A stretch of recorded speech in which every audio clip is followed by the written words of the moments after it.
Hi guys, and welcome to Petrol Ped.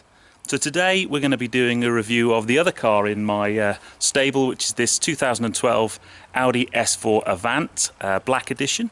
Had this car a couple of years. It's actually Mrs. Petrol Ped's daily driver, but we share the cars and it's an absolute beast, great fun to drive. So this video we're just going to take an overview, look around the outside, have a look at the inside and talk about some of its features. And then we'll take it out on the road and see what it sounds like and see how it goes. Okay then, so pretty standard from the outside, although we bought this car as an ex-demonstrator. It had some absolutely fantastic options, some really expensive options actually. So the first thing to talk about is probably the paintwork. So this is an Audi Exclusive colour, and I think it was like £2,500 option on the car, and it's absolutely stunning. Again, like most of these things, the video camera won't pick it up, but it's deep metallic. When it's been waxed and is clean, it's absolutely stunning in the sunlight. It's got the titanium rotor arm alloys as standard, which are absolutely lovely. It's got privacy glass at the back. This is a black edition, so that came with privacy glass, and a few other of the details around the front are in black. And if we just move around the back, typical S4. So it's got the quad tailpipes, which we'll have a listen to very shortly.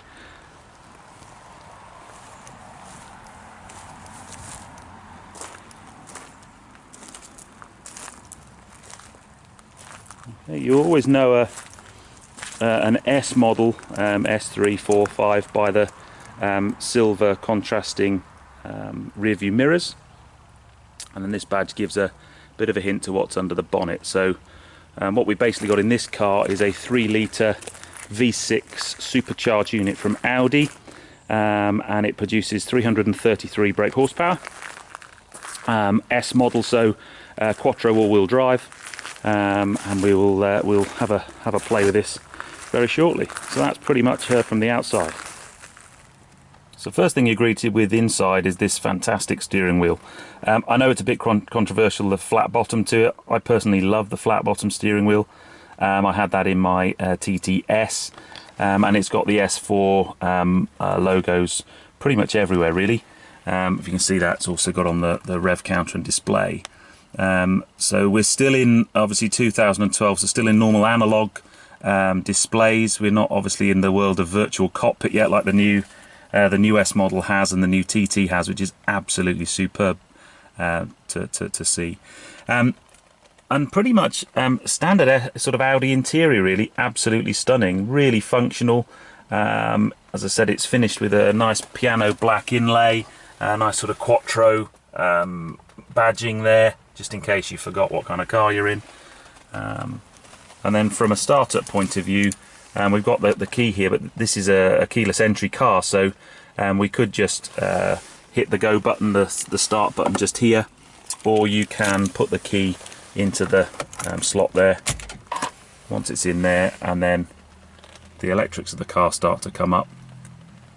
We've got the central navigation screen. This car's fully loaded in terms of entertainment. The stereo's courtesy of Bang & Olufsen, which is absolutely superb. But we can run through, we've got nav functionality, we've got the sort of radio with DAB and FM radio, media, we've got a iPod connectivity if we want it, full telephone connectivity, and that's pretty much sort of standard Audi MMI, and then that's all controlled down here by this sort of joystick function and these options around the outside, which are all really easy to use even when you're driving. In terms of gearbox, so this car's got the 7-speed Audi S-Tronic dual clutch gearbox, which is a superb gearbox. And you've basically got three modes of driving, if you like. You can have it in just full automatic, so you kind of just plonk it into drive here and drive it as a fully automatic. Once it's in drive, if you just pull the gear lever back just quickly, it then ticks that into sport mode. And in sport mode, we'll talk more about this when we go out for a drive, but sport mode holds onto the gears a little bit longer. I really like driving it in the sport mode. And then the final operation is if you put the gear stick to the left, you've then got on the steering wheel your paddles. So you've got a downshift paddle here and an upshift paddle here. So you've got a full manual mode. and that's a great way to drive as well. What was spec'd in this car, which is again an option and only available for the Avant, is this huge panoramic sunroof. So it has the roof blind. If I just pull that one back, you can kind of see it gives us a huge amount of light in the car, and really changes the dynamics of the car inside. Much more airy, and so on. So that's a really nice option. And then it's a sort of full electric. It doesn't tilt; it just goes all the way back. But again, really nice option in the summer. What is quite nice, if you can just see, is there's a kind of deflector comes up just here. This thing here kind of comes up just to stop some of the wind noise. It does an okay job. It's still quite blustery, especially at high speed. So from an interior point of view, so full leather interior, this car was spec'd with the optional sports seats, which I just think were fantastic. When we were looking for the car, actually, we purposefully wanted this option. It's quite an expensive option, actually, with the embossed S4 logo on the seat. You end up with a kind of impression of that on the back of your neck when you drive the car really hard, because it really pushes you back into the seat. So in terms of rear seat comfort, first things first, I guess, to notice is the rear seats are really nice in terms of their design. There is a middle seat there, but really this is a kind of 4-seat car. You could sit a small person there. Interestingly, so my seat as the driver's seat is all the way back, and that doesn't leave a great deal of room. If I just put my hand there, you can kind of see a great deal of room for someone who has legs. But what I've done in the other side is put the front seat all the way forward, and you can see there's plenty of room there for a fairly large-sized adult. So the moral of that story is, if you ever come in the car and I'm driving, make sure you sit behind the passenger seat rather than behind the driver's seat. So this centre console is absolutely superb in terms of multi-purpose. So at the moment, obviously, it's in seat mode if you had a 5th passenger. If I just then pull the console down, you've got an armrest, which is quite cool. And on the front there, if you wanted some drinks, you can just have your drinks holders come out, and you can just push that back, put that away. If you had an emergency on the road, if you lift that up, you've got your first aid kit in there, which is really cool, and that just again clips down. Then the final thing is, if I just pull on this, I can actually pull the whole unit down, and that becomes then a ski hatch into the boot. And actually, standard with the car, you actually get a bag for your skis as well, just in case you want to go to the Alps on a nice road trip. So another option we've had fitted to this car is the auto tailgate. So if I just push the middle button in the key fob, and I've got the electric lift tailgate, which is a really great option, certainly when you've got your hands full coming back from the shops. Huge boot. We've got a dog, so we normally have a dog crate in here. You can see the ski hatch going in.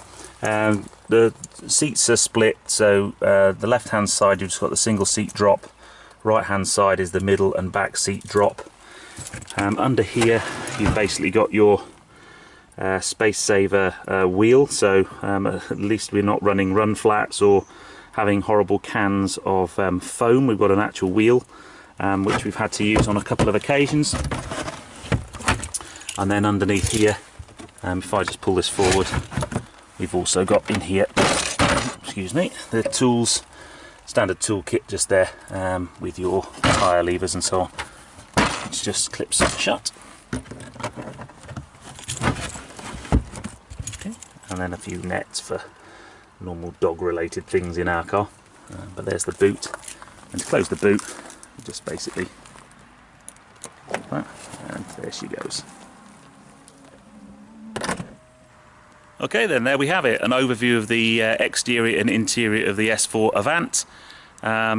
Thank you for watching. Make sure you subscribe to Petrol Ped. I'll put a subscribe link just there, and if you want to see how this baby goes, I'm just about to take it for a test drive, and the link to that test drive video I'm going to put just there.